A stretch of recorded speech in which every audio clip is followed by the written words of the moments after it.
आप सभी को नमस्कार। आज भैया दूज है। आप सभी को भैया दूज की हार्दिक शुभकामनाएं। जैसे कि आप देख सकते हैं सुबह का मौसम है और दादी प्रतिमा अच्छे से बना रही है क्योंकि गाय का गोबर शुद्ध माना जाता है। गाय के गोबर शुद्ध माना जाता है, इसलिए देखिए कितने सुंदर सुंदर अच्छे अच्छे प्रतिमाएं बनती हैं गाय के गोबर से। जैसे कि अब गाय के गोबर से प्रतिमा बन चुकी है। इनकी फिर पूजा होगी, पूजा करेंगे हम लोग, मतलब दादी करेगी, हम लोग देखेंगे। पूजा करने के बाद फिर यम को कूटा जाता है। फिर अब देखिए हम लोग नहा लिए हैं। अब दादी जो है सबको जल अर्पित कर रही है, जल अर्पित सबको कर रही है, अच्छी जो जो अच्छे भगवान है मतलब। अब फिर दादी सिंदूर लगाना शुरू कर दी है, गौरी गणेश को सिंदूर लगा रही है। फिर दादी अब फूल चढ़ा रही है। फिर दादी ने जो है हल्दी चढ़ा दिया, पानी में घोल के हल्दी को मस्त चढ़ा दिया। फिर रुई और तेल की बनी हुई मतलब धागे से बना दिया। और फिर दादी ने प्रसाद चढ़ा दिया, मतलब प्रसाद तो और भी चढ़ता है, गट्टा चढ़ा दिया दादी ने। फिर लाई चढ़ाया, लावा चढ़ाया। फिर दादी ने कहा कि जाओ तुम ही दिया। फिर दादी ने कहा कि जाओ दिया जला दो। मैंने कहा ठीक है दादी, मैं ही जला देती हूँ। दादी का चल जाओ जला दो। मैंने कहा ठीक है दादी, मैं ही जला देती हूँ, वैसे मुझे दिया जलाना अच्छा लगता है तो मैं दिया जला के ले आई हूँ। फिर हम लोग ने सोचा अब आरती गाने का समय हो गया था तो इसीलिए हम लोग ने अगरबत्ती जलाई। फिर हम लोग शुरू करने वाले थे। फिर दादी ने थोड़ा सा चढ़ाया।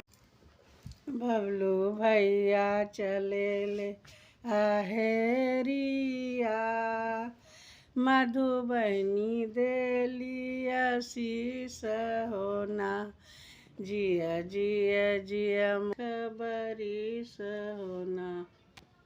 और उन्होंने अपनी बहन से विदा होने से पहले वरदान मांगने को कहा। तब बहन ने अपनी खुशी और प्रेम के लिए अपने भाई यमराज से कहा, अगर आप मुझे कुछ देना ही चाहते हैं और मुझ पर प्रसन्न हैं, तो आप हर वर्ष मेरे घर आया करें। इस प्रकार यमराज बहुत प्रसन्न हुए और अपनी बहन यमुना को हर वर्ष कार्तिक मास के अब दादी यम को कूट रही है। पहले हल्दी से पूजा किया जाता है, फिर कूटा जाता है, इसलिए दादी पहले हल्दी चढ़ा रही है। फिर अब दादी मूसर की भी पूजा की जाती है तो दादी मूसर की पूजा की। फिर दादी लाई लावा चढ़ा दी है। फिर दादी अब अगरबत्ती दिखा रही है। फिर अब दादी कूटने जा रही है मूसर से, तो दादी ने कूट दिया। फिर कूटने के बाद दादी अब अपने जीभ पर बटकटैया का कांटा लगाने जा रही है, क्योंकि फिर दादी ने अपने बाल धोए पानी लोटे के जल से धोने। तो अब दादी जिस मुंह से श्रापती है बटकटैया का कांटा उसी जिब्या पर गड़ा दिया जाता है कि वो श्राप अपने भाई पे ना लगे, इसीलिए 5 बार लगा लिया जाता है। ये देखिए हमारे यहाँ कितना टेस्टी टेस्टी खाना बना है।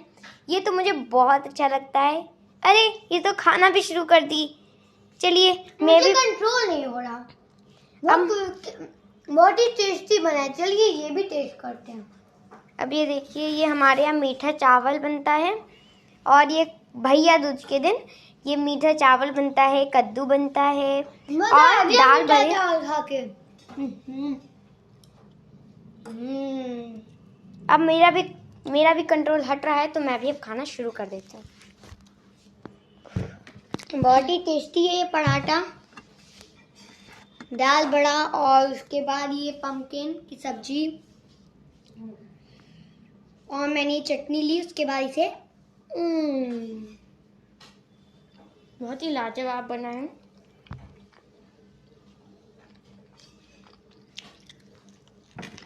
मैंने सोचा कि मीठा चावल भी टेस्ट कर लेती हूँ, बट पता है कि बहुत टेस्टी रहेगा।